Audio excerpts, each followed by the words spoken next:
Welcome to the Performance Banker Podcast. You'll hear banking industry experts providing unique insights and expertise to help bankers achieve higher performance, obtain outstanding results, and gain a competitive advantage. Here's your host, Tonya Gossage. Hi, Lindsay. Thank you for joining me on the Performance Banker Podcast today. Thank you so much for having me, Tonya. I am thrilled and honored to be here.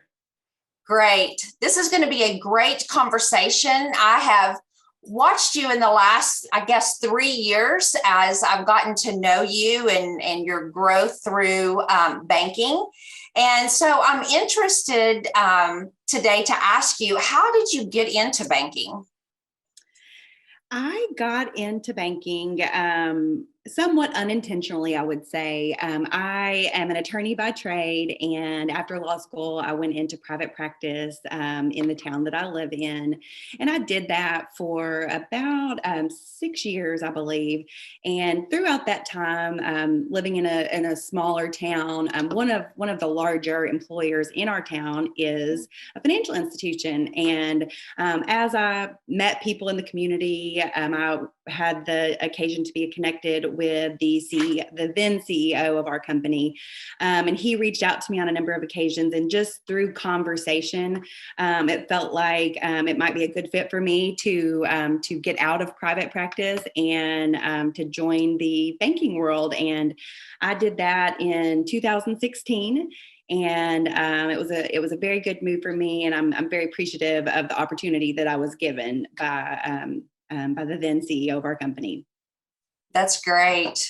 What a great opportunity to be reached out to. For somebody to reach out to you to come and join them, it speaks volumes for who you were in the community and the work that you do. So when you started there, how did you get from where you started to where you are today? Can you tell us a little bit about that journey? Sure. I started at the bank as the executive assistant to our then president and CEO, and I worked in that role for 2 years. And in that role, kind of working alongside our president and CEO, he was wonderful to be a mentor and a teacher. And he made sure that I was involved in, at some level, several different aspects of the bank. And so he would encourage me to attend different committee meetings. He would ask me for help with different assignments that might be outside of my particular area. And I think in some ways that gave me a really good overview of what was going on in the company as a whole. And so in 2018, our company started to consider a organizational shift in terms of the structure of executive management. And they really expanded the executive management team. And through that expansion, they created a role for a legal position at the bank. And given my background and then the exposure I'd had to different areas of the bank, they asked if that would be something that I would be willing to consider. And so I didn't have a lot of background in the bank at the time that I got my current role, which is the chief legal officer. But I do feel like the exposure I had to different areas of the bank was a great precursor and overview to give me some background and insight that I would need in my current role.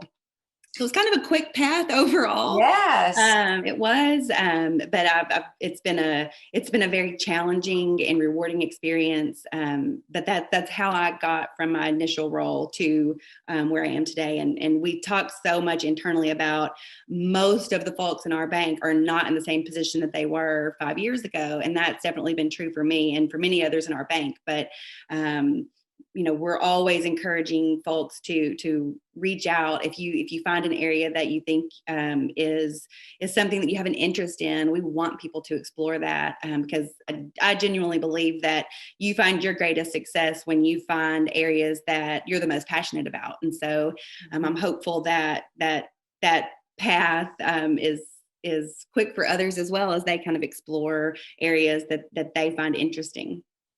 I think that's great. Again, it goes back to, him reaching out to you when you were in legal practice, because something that you said really resonated with me, that as you started as an executive assistant, it sounds like he quickly as you were working for him, continued to recognize talent and put you in some, some executive involvement, if you will, or projects very early on in your career. And then again, seeing that talent then positions you very quickly to move up in the company. So Lindsay, what has been the most rewarding part about your success? I think, first of all, I would say I think success is an incredibly relative term. I think that success can mean so many different things, regardless of your position in life, what industry you're in, and so many other things. And I truly believe that success isn't defined by a role or a particular path. But in terms of my role and the most rewarding part of that for me, I would say is really the ability to have somewhat of a platform to effectuate positive change, and then also to be a part of a team who really feels strongly and passionately about innovation and growth and positive change, and to be able to kind of have that platform to just start brainstorming, if you will, having conversations about things that could be done better, that might be a positive improvement for a particular person or maybe a department, and kind of brainstorm through ideas to do that. And then maybe be in a position to watch that come to full fruition and see that happening for other people.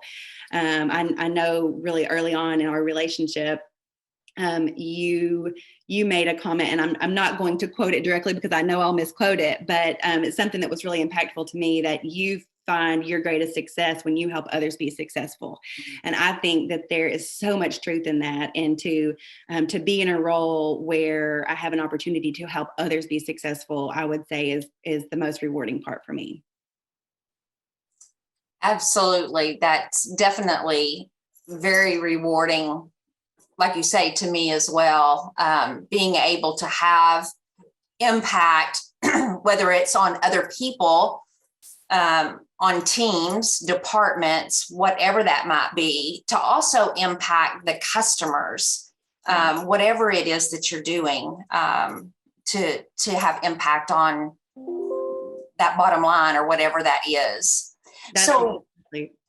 I'm I sorry. was going to add one of the things that I've had a great privilege to be able to work on is our core values. And to that point, exactly, one of the things that we believe strongly on internally is having that impact on our customers and making the most of every opportunity you have with, whether it's a colleague or a customer, and recognizing that your interactions are truly an opportunity to make someone's day better in some way. And we encourage all of our teammates to maximize that opportunity every chance they get. Those types of things are extremely rewarding as an individual, for sure. So what was one of the most difficult or challenging things about climbing the ladder of success? Well, as we've talked about, I had an expedited path there, I would say, in some levels. And I think that in and of itself proved to be quite challenging for me. Throughout the process of kind of getting my feet on the ground and finding my way, some of my struggles have been, reaching back for experience that's not actually there. So trying to learn in real time has been challenging for me. But I think too, along the way, the growth that I've seen in myself and the ability to overcome some of that, and really reaching out and relying on resources to fill those gaps in a lot of ways has helped me get through that. But I think that in and of itself has probably been one of the greatest challenges. I can definitely see that. And anytime that there's a change in our life, in our job, whatever it is that we do, and especially in a growth path, making those adjustments can definitely, cause us some some challenges, some angst sometimes to climb that ladder of success. I know it does for me anyway. Certainly. Mm-hmm. So, Lindsay, I've always heard this term, banker's hours. I'm sure you have as well. I've heard it all of my career. What do you think about those, or do they even exist today? I cannot help but chuckle at the concept, because I do think, generally speaking, that the perception is that if you're a banker, you work for a bank, you get to work at 9 and you leave at 3, and you're off any other time outside of those hours. And it's not uncommon to reach out to a customer or somebody who we need to have contact with, and they'll say, "Oh, well, I'm sorry, I can't make it there before 3, and you'll have gone by the time I could get there." And it's always pause and say, "No, we don't actually leave at 3, but I am one. We actually, not in every location of our bank, but the location where I work, our lobby hours actually do close at 3. So that perception is very strong, I would say, generally here. But Tonya, I will tell you, and this came as a surprise to me too, because I may or may not have once had a perception of banker's hours that proved to be untrue. But as I mentioned earlier, I came from private practice, and I can tell you without a doubt that I work more hours today than I did when I was in private practice. Certainly not complaining about that, but to the extent that the perception is that, easy breezy, you get there early or late, you leave early, and that's just the only time you're engaged. It could not be further from the truth. And I very rarely leave early unless I've got, one of my kids have an event or we've got something going on.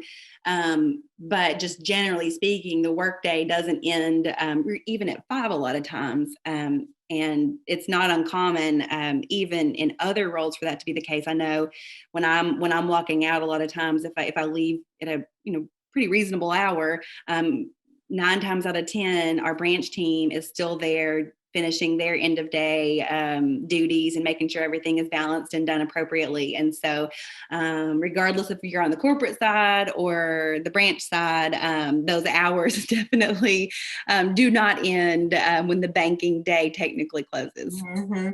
Absolutely. Yes. I can't help but laugh about it too, because I remember back in the day, when I started in banking, they thought of banking hours at 2 o'clock. You leave at 2 o'clock, and no, that doesn't happen. And even back then, we didn't leave at 5 o'clock either. So the lobby closed at 2, reopened at 4, and then closed at 5.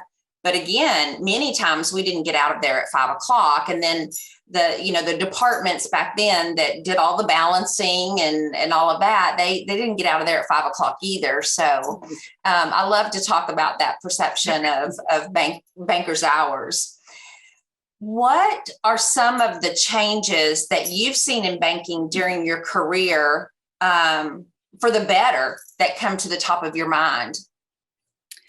I would say probably just, right at the top of my mind would be the changes that we've seen through the pandemic. Obviously, that's been a period of incredible difficulty, but it really put banks in a position of having to adapt very quickly to be able to conduct business, maintain their hours, make sure they were providing services to our communities that are needed.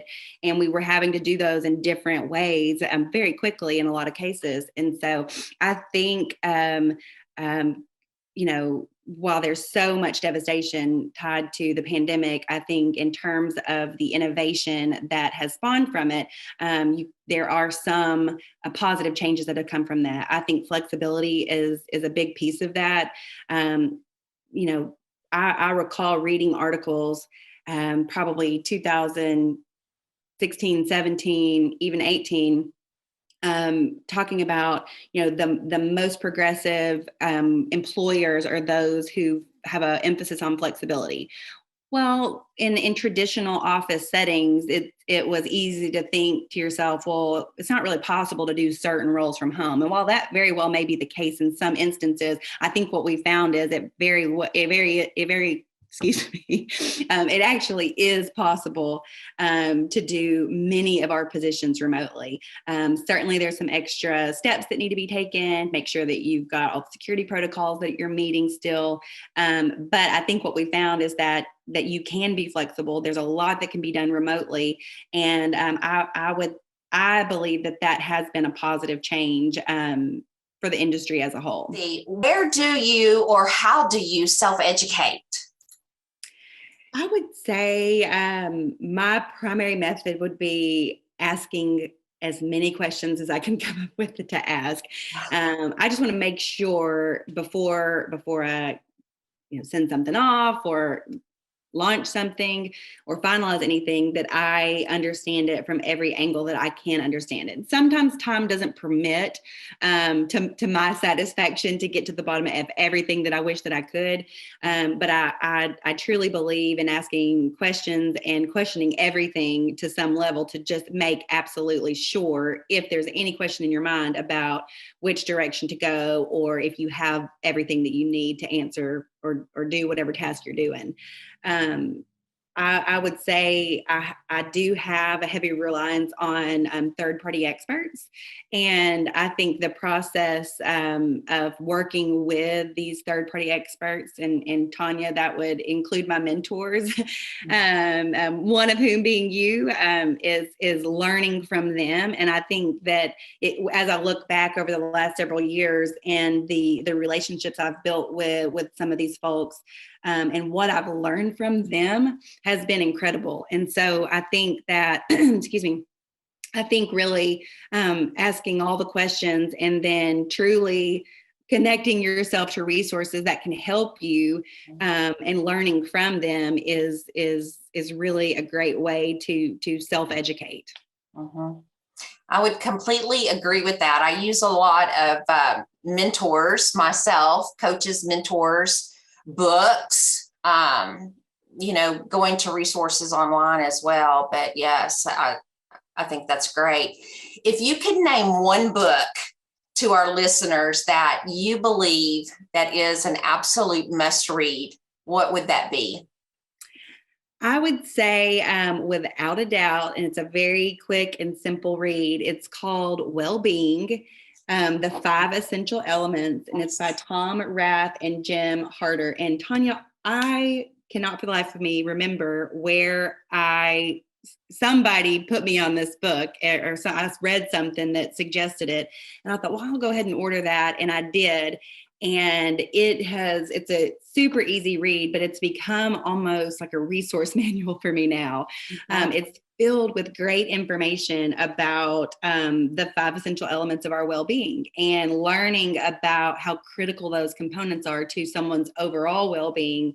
It's just incredibly valuable in terms of things that you can do in your own life, things that you can put into place in your workplaces, manager, supervisor, employee type relationships.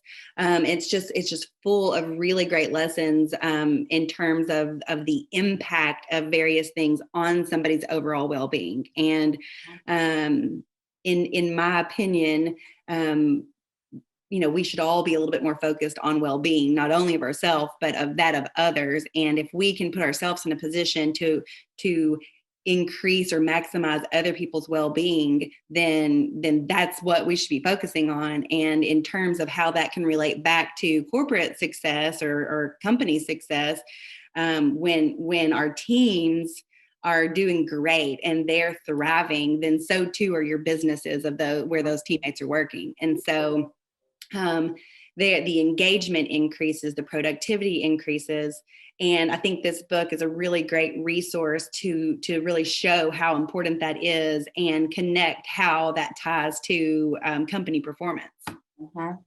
I love that. You actually recommended that book to me. actually, you purchased that book for me, and I thank you very much for that. I have not made it through the end. Sometimes I start reading books and get into them and really read them. And then I get another recommendation and I start reading that book. But I have got to get back to that book. In fact, I may take that on a trip and finish it on the flight this weekend. But you're right. It's a great book. I do remember who recommended that to you. It's a coworker of yours. I'll have to tell you after this podcast to remind you. But it too is one of your mentors. So, but yes, a great book.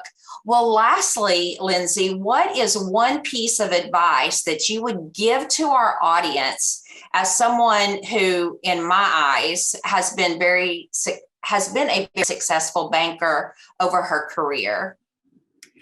I would say, and I'm going to use a quote here to describe this, but one that I think has been very impactful to me and one that I've really held on to. And it's Zig Ziglar, who says, remember that failure is an event, not a person. And I think we can all get really bogged down and wrapped up with this fear of failure and what that says about us as a person. But truly, we're all learning every day and growing every day. And part of that process is going to be failure, and separating those failures from who we are as a person or who we are as an individual, and remembering, as Mr. Ziegler says, that failure is just an event and we're going to learn from it. We're going to move on. It doesn't say anything about who you are, who I am. It was just an event, just a point in time. And what we can learn from that we'll take with us and move on as we continue to learn and develop into whatever it is that we're working to grow into. And so if I could offer any advice, is to give yourself permission to, as Zig says, remember that failure is an event, not a person, and really think about what those words mean and how they apply to what we're all doing in our careers. Wow. What a statement to leave. I love that. Failure is an event. Wow, not a person. That's phenomenal. Thank you so much, Lindsay. I appreciate you being here. What a fantastic conversation today. We call these interviews oftentimes for our podcast, but when I leave, I feel like it's such a conversation with a great friend, and you are a great friend, and I appreciate that. A great example in your community as a great banker, great success from very early on in your employment of your bank, your organization, to rise to the top, a great leader. And I appreciate that in you. And I want to say to our audience, if you've enjoyed this conversation, this interview, we would love to hear your comments in the comments. And we would love for you to share this with other individuals. And we look forward to having you join us on our next podcast, The Performance Banker. Thank you so much for being here. Thank you, Tonya. Thanks for listening. Be sure to download and subscribe wherever you get your shows. Find more content on our YouTube channel. Link is in the show notes. This podcast is sponsored by GossagePerformanceConsulting.com.